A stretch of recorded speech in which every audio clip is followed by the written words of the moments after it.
Good morning बच्चों। Welcome to inception science classes. मैं Mahendra sir और ये आपका प्यारा सा चैनल आईएससी साइंस क्लासेस। बच्चों, आज मैं क्लास 10 की फिजिक्स लाइट चैप्टर का सेकंड लेक्चर लेकर आया हूँ। आज हम लोग बात करने वाले हैं कैरेक्टरिस्टिक्स ऑफ लाइट। बच्चों, तो हेडिंग डालिए कैरेक्टरिस्टिक्स ऑफ लाइट।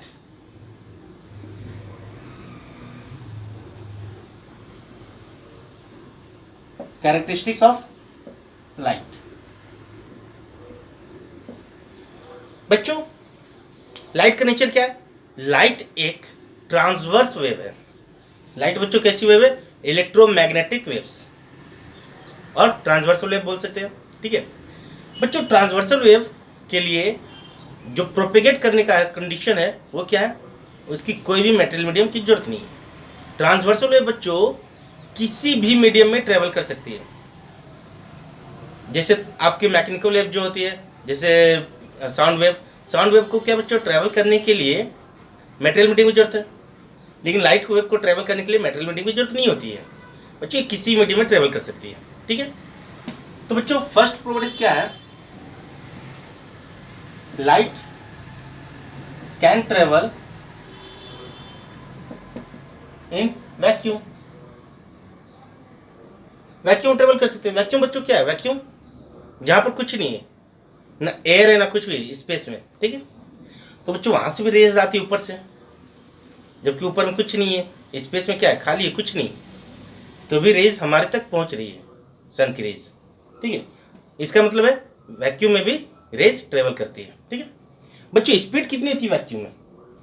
बच्चों रेज की जो स्पीड होती है, लाइट की जो स्पीड होती है वैक्यूम में या एयर में, लगभग 3 × 10⁸ meter per second.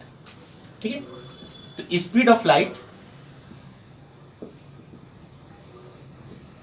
In air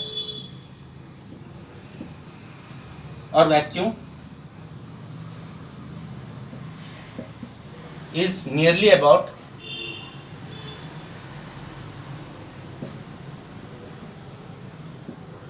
3 × 10⁸ meter per second.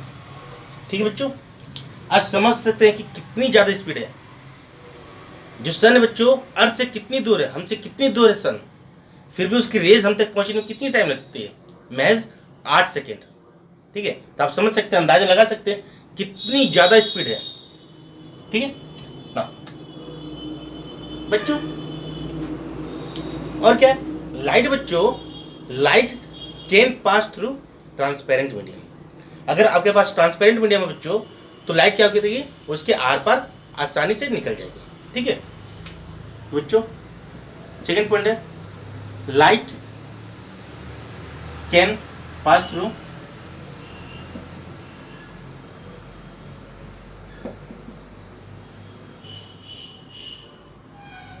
Transparent medium but not through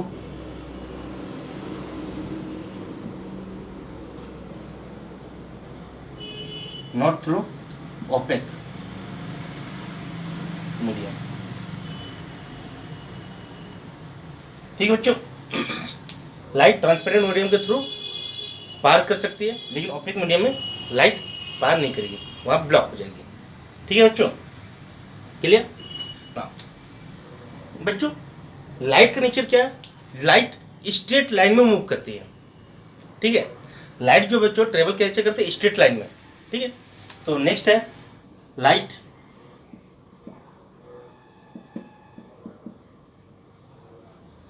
travel in straight line.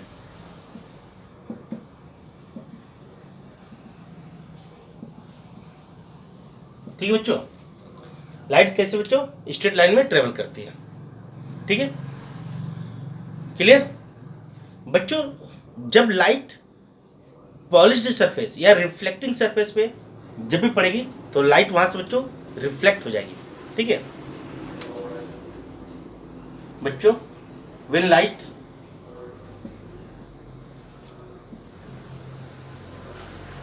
Falls on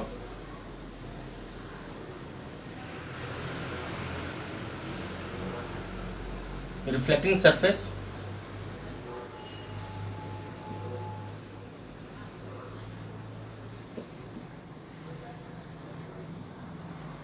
बच्चों, रिफ्लेक्टिंग सरफेस कोई जरूरत नहीं, किसी भी मीडियम पे, किसी भी ऑब्जेक्ट पे, यहाँ पे रिफ्लेक्टिंग सरफेस लिखना थोड़ा सा गलत होगा। किसी भी ऑब्जेक्ट पे बच्चों अगर लाइट फॉल करेगी तो वो रिफ्लेक्ट हो जाएगी। रिफ्लेक्ट होगी तभी ऑब्जेक्ट हमें दिखेगा, अदरवाइज नहीं दिखेगा। ठीक है, तो हम लोग कह सकते हैं when light falls on an object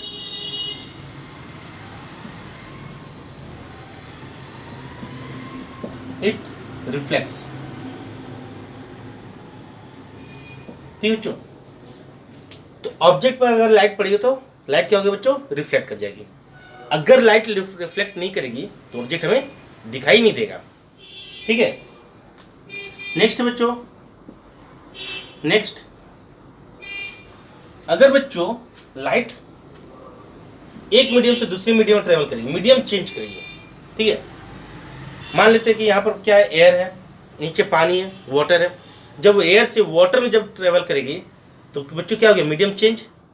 medium change होने की वजह से लाइट की जो स्पीड है बच्चों वो चेंज कर जाएगी। ठीक है, जिसके कारण से वो अपना पाथ को क्या करेगी, डेविएट कर जाएगी, पाथ से डेविएट हो जाएगी। मतलब उसकी क्या है बच्चों, स्ट्रेट लाइन में जाने का नेचर है लाइट का, तो वो स्ट्रेट लाइन में नहीं जाएगी बल्कि थोड़ा सा डेविएट हो जाएगी अपने पाथ से। ठीक है, तो नेक्स्ट बच्चों, व्हेन लाइट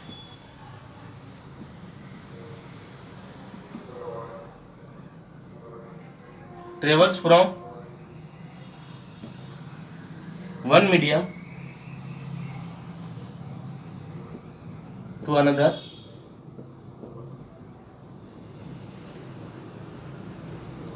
it deviates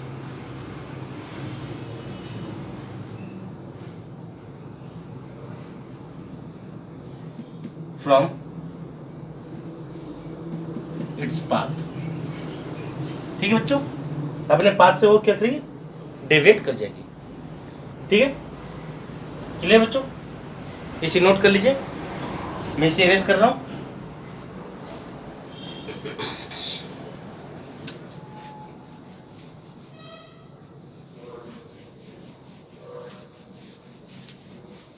बच्चों नेक्स्ट हम लोग देखेंगे टाइप ऑफ रिफ्लेक्शन। बच्चों रिफ्लेक्शन मैंने लास्ट क्लास में बात की थी, रिफ्लेक्शन क्या है, जब भी रे किसी ऑब्जेक्ट पर फॉल करे और वो उसी सेम मीडियम में टर्न बैक या बाउंसिंग बैक कर जाए। ठीक है, तो उसे हम लोग बोलेंगे रिफ्लेक्शन। तो बच्चों टाइप्स ऑफ रिफ्लेक्शन, रीडिंग डालिए, टाइप्स ऑफ रिफ्लेक्शन। ठीक है बच्चों, बच्चों रिफ्लेक्शन कितने तरह के होते हैं, दो तरह का।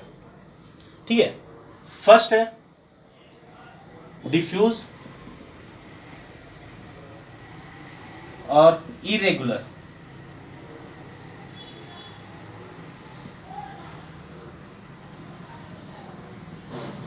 एंड सेकेंड है बच्चों, सेकेंड है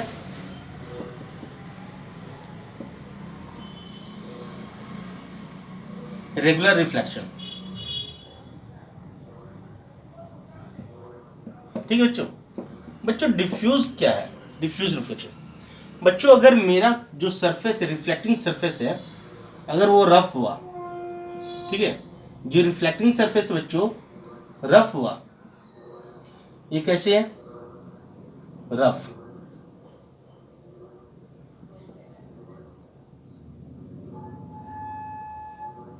रफ रिफ्लेक्टिंग सरफेस। ठीक है बच्चों, तब क्या होगा, जो भी पैरेलल रे आएगी बच्चों, जो भी पैरेलल रे आएगी इधर से, जो भी पैरेलल इंसिडेंस रे होगी, जब रिफ्लेक्ट करेगी बच्चों तो लॉ ऑफ रिफ्लेक्शन को फॉलो नहीं करेगी। बच्चों लॉ ऑफ रिफ्लेक्शन क्या है, मैंने फर्स्ट लेक्चर में बता चुका हूं। ठीक है, तो डिफ्यूज्ड और इरेगुलर रिफ्लेक्शन क्या होगी बच्चों, जो पैरेलल रे आएगी वो क्या करेगी, लॉ ऑफ रिफ्लेक्शन को फॉलो नहीं करेगी, ये जैसे मर्जी वैसे रिफ्लेक्ट कर जाएगी। ठीक है, किसी भी एंगल पे कोई रूल रेगुलेशन नहीं, हो सकता है ये से निकल जाए, ठीक है, यहाँ से ये से पास हो जाए, ठीक है, ये कुछ ऐसे हो जाए, ठीक है। तो बच्चों यहाँ पर देख रखिए ये लॉ ऑफ रिफ्लेक्शन को फॉलो नहीं कर। तो बच्चों डिफ्यूज्ड रिफ्लेक्शन क्या है?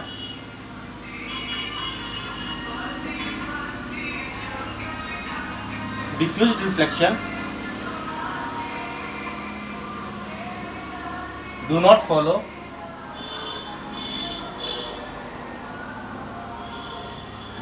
लॉ ऑफ रिफ्लेक्शन, ठीक है बच्चों, ठीक है। सेकेंड बच्चों, ऑल इनकमिंग पैरेलल रे will not be parallel after reflection, ठीक है।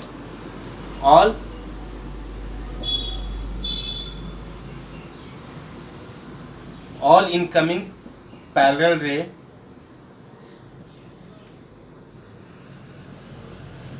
will not be parallel after reflection, ठीक है बच्चों, ठीक है ना। बच्चों रेगुलर क्या है? जब किसी स्मूथ सरफेस पे, ये सरफेस के साथ smooth reflecting surface, smooth reflecting surface, ठीक है बच्चों।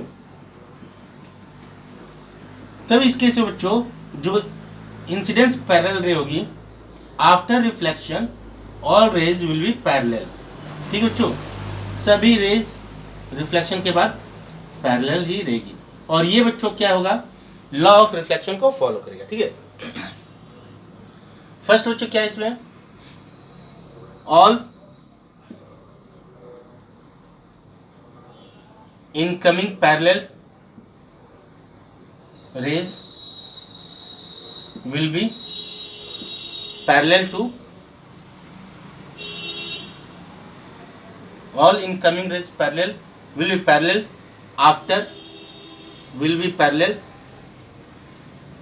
after reflection, ठीक है बच्चों। एंड सेकेंड, इट फॉलोज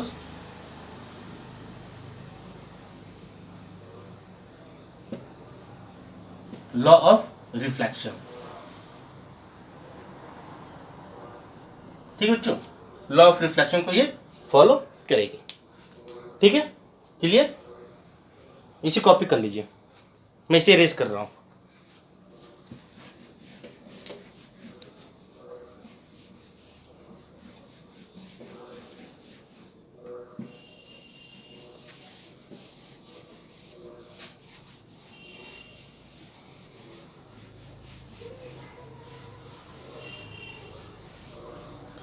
बच्चों जिसे मैंने लास्ट क्लास में आपको बता चुका था कि रिफ्लेक्शन क्या होती है। रिफ्लेक्शन बच्चों जब भी रे किसी पॉलिश सरफेस से इंसिडेंस करे, पड़े, टकराए, तो वहाँ से बच्चों वो सेम मीडियम में रिफ्लेक्ट हो जाती है, सेम मीडियम में मुड़ जाती है, जिसको हम लोग रिफ्लेक्शन कहते हैं। और साथ में लॉ ऑफ रिफ्लेक्शन बताया था बच्चों। कितने लॉ ऑफ रिफ्लेक्शन होते हैं? 2, ठीक है। आज बच्चों मैंने बात की टाइप्स ऑफ रिफ्लेक्शन की, ठीक है। बच्चों रिफ्लेक्शन होने से क्या होता है? बच्चों जब भी रे रिफ्लेक्ट करे और हमारे आंखों तक पहुंचे तो बच्चों इमेज बनती है, ठीक है। हम लोग किसी भी ऑब्जेक्ट को कब देखते हैं?